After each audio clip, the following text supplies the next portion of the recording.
Un Diablo de los Rancheros, A Devil of Ranchers, is a 1950 live-action animated romantic drama film starring Judy Garland, William Powell, Pedro Infante, and Amanda Delano. The story was involved in Mexican Revolution and Pueblo, based by the book by The Four Horsemen of the Apocalypse by Vicente Blasco Ibanez. The story begins with Eleanor, Judy Garland, and Miguel, William Powell, is returning to the ranch, remembering their passage to the childhood tormented by the impossible love in Fatima, Amanda Delano, the daughter of Juan, Pedro Infante. Although Miguel was another son of Juan, his father, Alejandro Bob Crosby, a son of Bing Crosby, gave away that the assets he was challenged the upper class bureaucracy. He was insulted by Ray Del Andrew, me, and the bum, Iggy Cooper, while life-size writer Yoda, Horseman, Larry Cooper, and also Lemmy Cooper was playing another tap games. In the animated world, Gandhi discovers of wonders of taxes to see the Mexican mice family, for which may have been complaining about the First World War in the Mexican Revolution. He hit Ryder in the face with a bat and takes one away far. He tormented himself when Betty comes back from the West. She told Andrew that he wasn't killing him. For some reason, he challenged bureaucracy as well as starting shooting those targets. After weeks, and also wanted to interview with the bomb, asking about what has gotten to. But not only the purchase spot, Alejandro and Juan became the starter of a challenge. This has gotten in their hands. He had a rough time before it was reached. Andrew became more distant and heroic to do subject. So he decided to go on an adventure and had a new creation. He met Gandhi with a bomb and Adelso to have a talk about experience of view. When he was going to the horse house, Gandhi saw the Western challenge to race it. Gandhi tries to get by one of our Western horses, though he declined for one reason, that the innocents don't move. The bum told Eleanor that it should be in the shelter before execution war begins. If it knows that Alejandro murdered by one of the horsemen, the mice started to hide while he was getting away from them. Nonetheless, Gandhi going over to the station, but it was too late. The soldiers dragged to the execution. The bum started to worry about their dreams that it can't to the point. Horseman realized that an amputated came up. He comes in and had a confession to do. The bum was heading to the upper class for a talk with the mice family before Indelso came in to talk about the emergency war. After a 7-minute talk, Ray had started to get hurt when it became so cruel and unusual. Juan talked to Ray since he never knew what's going on around here. Ryder decides to make their way to the ranch, where thinks something worse ever fought. There, it could be something about the bomb. He was shocking and scared. Betty came in for some reason. She didn't know how it happened about someone. The bomb told about what had happened. He realized Gandhi was executed before dragging to the execution. She cried about what had happened was traumatizing and horrifying. Just a dream. Andrew talks about the conflict, what it goes for the others movement. They were argued by Miguel, which was very different. Andrew fought and depressed and told Miguel that he would go outside to have a picnic. Gandhi, now in a depressed tone, walking to the path. Betty saw him before he walked away. Andrew decided to go on the festival of Diablo. Betty decided to sing in a cigarillo. Gandhi decides to walk in and reunited. Everyone was cheering and celebrating as reunited in Texas. The bomb talks about the constellation of life. At the end of the film, Andrew hunting those Western wars for some reason, but was shot in the head in the close call.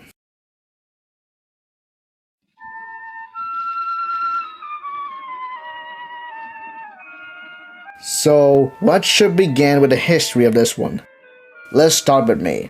starting the plan to make a live-action animated film since 1947 for Mexican audiences, and was developed in Spanish film for Terrytoon Studio in Chicago. J.C. Olaski Jr. will be very happy about the requirement for permission to become the producer.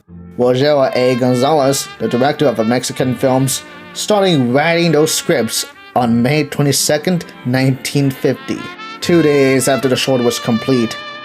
This is gonna be dark and gruesome script, but was lighter and creative. This script was very tired and working at the paperwork. They decided to promote for some locations and given some ideas to look at. Whoa, sounds shit to me.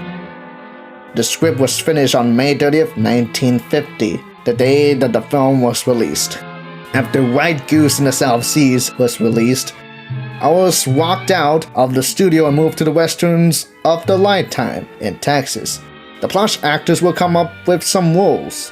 Originally, I wanted Iggy to roll as a western cowboy, but unavailed when I suggest to make a role for him called the Bum. Yoda originally became the role as a Spanish freedom, but due to me being too awkward for the audience to view, so I decided to change to life-size Rider. Lemmy and Larry became both roles for Horseman and Andelso. They both became very excited for this week. After Over the Waves was released, I hired Pedro Infante acted for the role of Juan. Definitely during the summer, things quite expensive to me. Originally, I wanted to cast Fernando Soto for the role of Alejandro and Pedro Armendáriz as Miguel, but was replaced with Bob Crosby and William Powell due to some legal reasons. Maria Felix originally had a role for Eleanor. Sadly, I was too upset about what I did to the role. She was left out to film Saturday Night. Suddenly, I approached Judy Garland after Metro-Goldwyn-Mayer terminated the agreement. She finally gave the role of Eleanor because she did very well to act. Armando Delano provided for the role of Fatima, which was quickly as a filming spree. Antonio Villard originally played for the role as Ray De Andrew, but was walked out in the angry huff, and I took over the role before filming started. Well, I was started filming for principal photography on July 1st, 1950. Ismael Rodriguez became the live-action director of the film, A Devil of the Ranchers. He filmed The Return, The Ranch. I just decided that I shall keep the film rolling. I just said, if I was gonna do for what I did, that's like a familiar to begin with. In the argument bar scene, by the time was filming, Norbert McCabe warned me that I can't think of the argument with some plush antics that appeared the next one, in which I went truce and went out of its way to head on the adventure. But for some reason, I was stumbled and rumbled by the stroke when Iggy came here. After filming the execution scene of the film, I was heading to the upper class to talk about what happened. This is where I had to be another time of its plan. On July 8th, 1950, I got some meeting to do before moving on to the next one. Next one, we had some pool in this thing on the saloon. I was through with sometimes. He was set up for the stick in the big fire like Campfire does after film any locations on July 10th to 31st, 1950. I was passing by the neighbors of ours, passing and met Bob Clampett for New West because they wanted to proceed. I have no choice but to comply. On August 1st to 7th, 1950, I was discovered to those blueprints in Northern Times. When I started to get a load of it, I recently told Garland what was got into me, and I said, this is not important, limitless, and life-saving getting away with somebody. I was in a paycheck for once a week. On August 8th, 1950, I was in the lunch break. I was about to eat some cheeseburgers and grilled cheese sandwiches in the Coke. After filming The Lifeless Ranch, In this country, Eleanor told me that there won't be much as a republic who just made such a mess, for example. I learned how to race the horses, but sure doesn't do. Hugh Harman, the director of harmonizing cartoons, was very sure that I was appreciated by those for a while ago. Then I realized something. I smoked with the fire on the stick when he was filming. I'm shocked and scared because for some reason. While filming continued on August 16, 1950, he dragged me to the execution drill. Bob Clampett was serious and helps me getting off of this fire, stating that I almost died around here. And he said, I could have told what you said, but that guy keeps dragging you. Before getting a hold of it, he tried to argue with someone with drama against the revolution, but didn't quite the same thing. I was misbelieved in a fucking dumb who disparaged for no reason, and why would I be so rude about? I was sent a note from 20th Century Fox Film Corporation, later known for 20th Century Studios, acquired by Disney in 2019, one of the best American film studio, told me that the compilation that is not as far as best never came beyond or was gonna be removed from the legal problems. On August 26, 1950, I was had a picnic on his own. I've become such an expressive to the movie. Then I came across for the whole path. I was sitting on a rock and suffered at a humongous disgusted.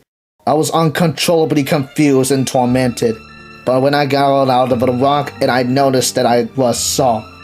After filming was stable in position, Mr. Clampett was hurried to me and falling grace like he did this before. I had to talk about the incident. Created much? Well, that's what I have to point. Where the hell did I go wrong in my life? Well, this is too much by giving me the valid reasons. The director filmed a fiesta festival in the state of Texas and regularly stepped in to the greatest mark on August 31st, 1950. Well, I guess this is the time for the day of dance product. Not only in the enchanted sale of the dance, but it will be suspicious to find. Latest festivals was very existence. I don't know the words or fonts. This was falsely excuses of this team effect. I had to make one for my pre-testing my instructor because this was pretty involvement. Well, something was not right. The hell's going on here? This wasn't even that bad. Advance, my Provence, or crap. That night, I was in a camp and slept there. It's the final day of filming in the first month of September. I was going on the Orange Rock playing Guns and Robins. People hunting others. Once I running and pretending that I was dead. Even if I survived myself, typically an advertisement of its life. Filming wrapping on the same day. Me and the other filmmakers and 3 actors except Amanda, Guerrero, and Pedro. Bob Clampett, Hugh Harman, and 3+ actors boarded a plane back to Chicago. Before that, I set the film reels test to the roster, but not prevail. Not only that, I was going to head to the wheel scanner. I scanned the film reel test into the scan pod. After that, I have the scanned copy of the test. I take one scanned copy, an original copy of a film test, and heading to the cartoon studio. I was heading back to the Terrytoon studio after the cartoon was released. Storyboards what became to the idea. To Getty met me since filming The Mountains last month. I told Max that I was found the original copy of the test and put it into the roster for real when I was going to the film vault. Mr. Terry told me that the scanned copy of a test as well to turn in the roster. For some reason, this is where I began to anguish. Betty came back to the West after tormented myself. So after all this crap happened, I go to the animation department and talk to the animator how I know about this. I said all this for days, now for trying to making thoughts. Before shredding, for example, The pencil drawings are taken to the camera department on September 8, 1950. The requesters have been very anxious on what became serious back then. Well, I was too grotesque and cruel for some reason. The cartoon with live action for using chroma key efforts. I started to get those things out of my retreat. After pencil testing is finished, they were screened by those animators. I was doing the top of my notch after screening. When the animators started inking paint process on September 10th, 1950, 1 month before the first re-release of Mountain Trip, the inkers were about to talk about some display of this thing. What the hell? I was during the time I think. They drew some transparent cells of this character, then I was going to do the paperwork at the sitting room at the Terrytoon studio. The next afternoon, the inkers started painting on the color of characters. The background set in a deserted island, just what it was created. Once I'm done with my paperwork, I placed out of the big, white, thick cardboard paper and started painting those colors like I did in the chroma key. When I was done, I put over the backgrounds in the painting room. After a while, on September 12, 1950, the backgrounds and cells, especially the colors of a chroma key, placed and taken to the camera department. After the cell animation was complete, the film set into the moviola. I was insecure when I took the original copy of the live-action film. Before that, I was left the studio to go to the reel scanner. When I was scanned the film reel, final product animation test in the scan pot. After which, I had a copy of the animation reel. I was heading back to the studio with the original and scanned copy to check on this thing. When Max Fleischer checked the original copy of the film, would catch that, and I was impressed, and I decided to go back to the editing process. The former Warner Bros. And Disney director and animator Jack King, while he was retired, who was kind enough to edit the process by trimming and the film animation pieces to put it, while the scanned copy edited as well. After a well-regarded film process, King gave me the great film reel, and I'm booking to Mexico City with the film reel, both original and scanned copy, on September 15th, 1950, to go to the studio of dubbing. I was going to the tower of Mexican animators who voiced it in the original reel, while I was put down the scan reel without dubbing. Then Tito Davison, the director and the screenwriter, recorded it. Then Jose W. Bustos editing together both original reel and scanned reel, and take it to the studio music room. I met a composer named Marian Narenda, creating some notes for a score and written for the music. There are some songs for written. Papa Marquez written some iconic songs, and Cigarillo, which was recorded way back in 1942, but not be released due to the failure of the country during World War II. Instead, it was published in August. Florinda Lamento written a song called Dozen Bums Here, Marino Bum. This was created and ready for some efforts. Some kinds of music are fun, but this music scores like adventurous or shocking. I would have been made this confrontation. Can the music can make someone cry? Well, this was composed by Marco Rogers and conducted by Juan Gardel. 2 songs were made in the film, called El Cigarillo, words and song by Maria Noguetes, and music by Loquendo Marcos, while Marino Bum was words by Jimmy Londrick, song by Camino Chorus, and music by Phil Sheep, which was composed for Terrytoons in the US. This was started to be composed on September 18th, 3 weeks before the cartoon was released, and ended on October 1st. The music pieces putting it together in both original 35mm print and a scanned copy reel, and I tried my best to get in this way. While thinking about that, I decided to move forward during the animation process and filming details. At the same time, May Castell, voice of Betty Boop, realized that I had too much for the international market. When it's time to get into bed, that I was given maybe a few minutes or several weeks to premiere the film.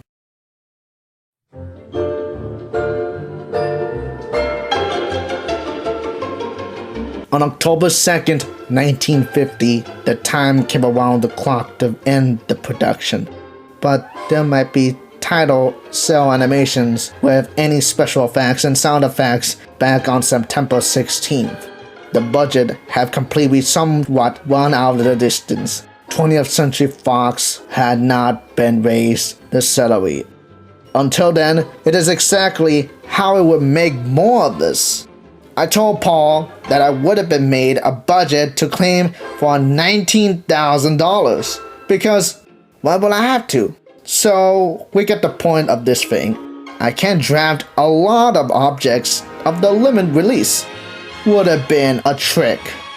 The film ended production and the original film reels were taken to Tijuana, while the scanned copy of the original film will be placed into the vault in Chicago.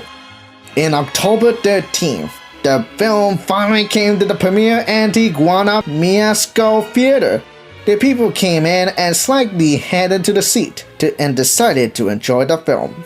But this became too graphic, but then nothing happened. So everyone walked out and even ended up in the cover of the Mexican magazine.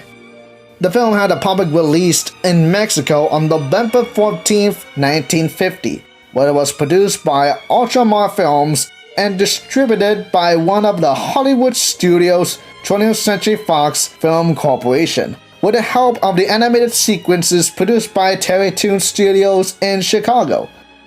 It was beloved by the audiences, but critics were simple, decent, and had a major box office hit, earning a total of 23.5 million pesos, making it the first animated feature film in Mexico. This film had an international release, including in Japan for the first time in the same year, Greek in 1951, West Germany in 1953, Chile in 1955, Portugal in 1957, Hawaii in 1959, Brazil in 1960, UK in 1962, Australia in 1964, and in Italy in 1966 before the US could do something about it. The film is entered into the 1951 Cannes Film Festival. Unfortunately, Pedro Infante was killed by the plane crash in Mérida, Yucatan, Mexico on April 15, 1957, the year that film was released in Portugal, and the original Terry Toon series Chicago had been ended and still reissued for the decades.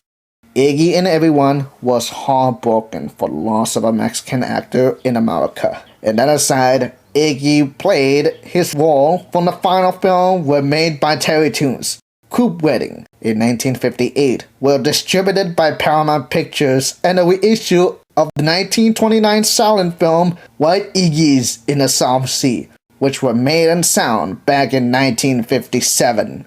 In December 1965, while Terry Toon's gold medal will be reissued, I was about to contact one of the animators to claim this film reel of Un Diablos de los Rancheros. When I got into the Chicago animation studio, it would be kind enough to give me the scanned film reel copy of the movie and nicely walked out. When I got into New York to get a dubbing studio called Tetra Studios, aka Titan Production, the dubbing member, James Rolando, who likes the minutes to dub film into English. Leroy Anderson, writer dialogue and recording mixer. And to say the voice the character, including several voice actors including June Foray, Meg Costello, Tom Morrison, Mel Blanc, Man of the Thousand Voice, Paul Frees, Bill Scott, previously for Bullwinkle and others, William Schaubert, previously as the father of a Patty Duke show, Lucille Ball and Larry Storch, Robert C. Bruce, who is the last narrator of this dubbing studio after Bonanza Bunny. The film has been projected for the recording booth, where I was going to theatrically too.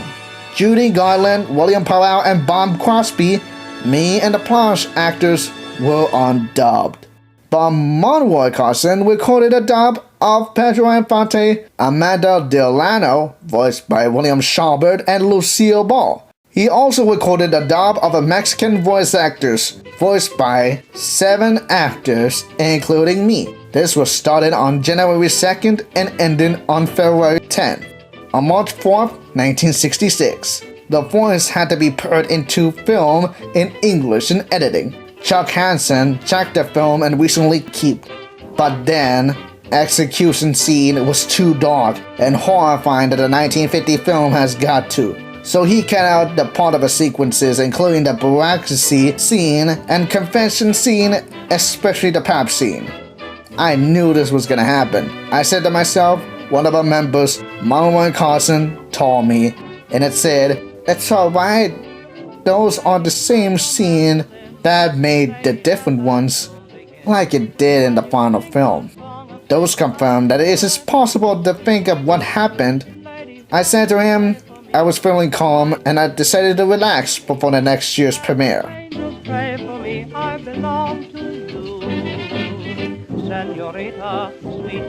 In January 1966, Capitol recorded a cover version of El Cigarrillo, this time in English, created and sung by Frank Sinatra and composed by Artie Shaw.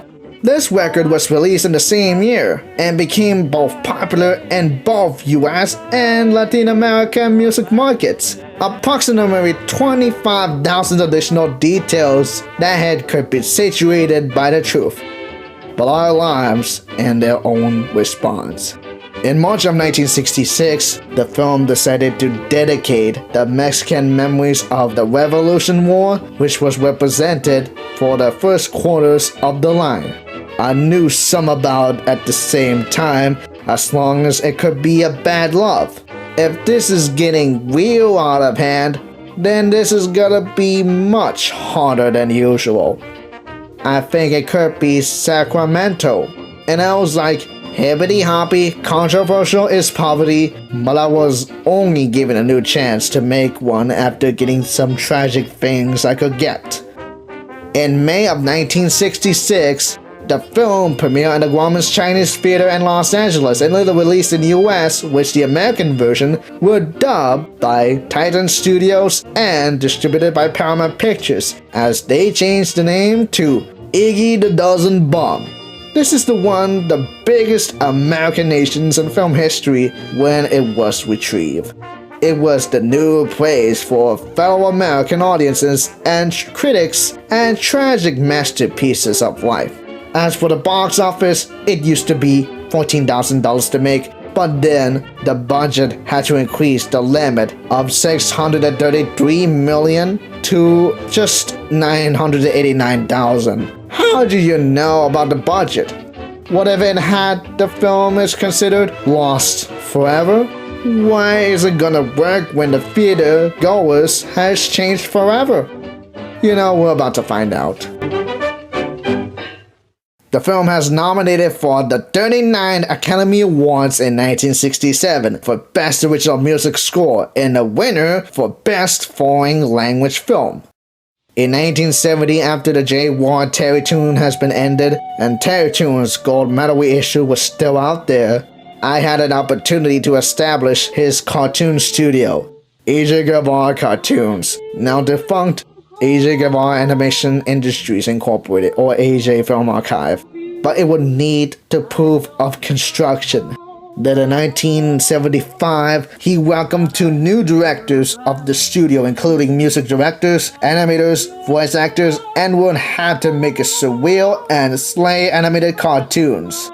At the same time, Walker and Miston created the Mexican Western animated short in America, based on a 1950 film.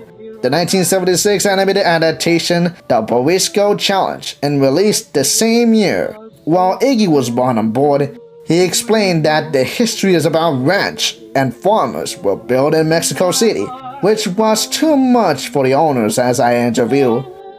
In 1978, Iggy left the studio and played his final role of a pilot in Iggy War, which distributed by Paramount Pictures.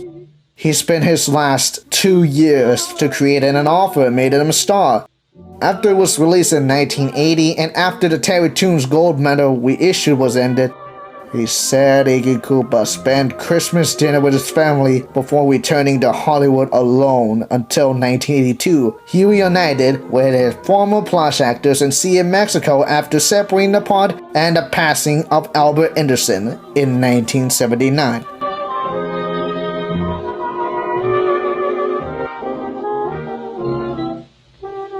Starting in 1983, film historians just tried to archive the original 35mm prints of Un Diablo de los Rancheros and Iggy the Dozen Bump, which released in 1950 and 1966, that Iggy Cooper gave the copy of a film. But during the premiere on O Hombre Llamado El Diablo in Mexico City, Iggy Cooper was killed by the gunman in theater. He was sent to the hospital by Eddie Donnelly, however it was pronounced dead in the bed. In March of 1983, he was moved to Beverly Hills for a burial next to Albert Anderson. As the honor of Iggy Cooper, the studio itself shut down, and 35mm prints are not resolved before the start of 1984. It was reopened for business, and the studio was changed everything until it would be closed its doors in 1992. In 1995, they decided to archive those films that the animated adaptations had started. I received sad news about the loss of a friend, Friz Freleng. He is one of the most Warner Brothers animation directors were ever thought to be. Those are the memories to have an offered time as an opportunity. During the day, it was possible to preserve the film latest ante, but for some reason, it could have told better. And sadly, HF OVA series had been ended and controversy can occur. During the year, I was heading to a now defunct Tetra Studios to find a film strip that had recently cut out in 1966. Too sure that it was very first discovery to the studio in the 90s. After the archive was shut down in 2000, the media went far ahead, looking for all around the world, searching for American censored scenes prints of HF. But in 2005, while finding and preserving HF OVA in some countries, the original animation division, Teletoons in Chicago, which founded in 1945, was shut down for profits had been low and the box office had been failed. It's sad that it was now shut down forever. After the success of animated shorts, theatrical films, and the other films were official, thanks to Paul Terrier Max Fleischer. In 2007, the original Mexican version of the film was aired on De Película and Azteca Mexico, while the American edited version from 1966 was aired on CBS and AMC as the television sold, since the start of the Ion to aired for HF. Television has been changed to this history. None of the DVD and Blu-ray have been released until then. In 2017, the film has added into a National Film Registry for preservation for after 10 years have been aired. In 2020, Jeff Animation Studio bought the original Mexican 35mm print in 1950, and the American editing dubbed 35mm print in 1966 to the archive. The color correction, splices removed, dirt and scratch removed, and which was stayed mono and changed to stereo in both versions. Plan to release, but was shelved during the COVID-19 pandemic until 2021. A year later, it was finally released as a part of the Iggy Cooper film collection on DVD and Blu-ray with some bonus features. Then the following year, it was also released on Ultra 4K Blu-ray with additional bonus features, as well as the soundtrack of the film. And as of now, in 2024, the film is now considered one of the most heartful, historic musical films they have ever created in this film industry. That's the story about the greatest film in cinema history.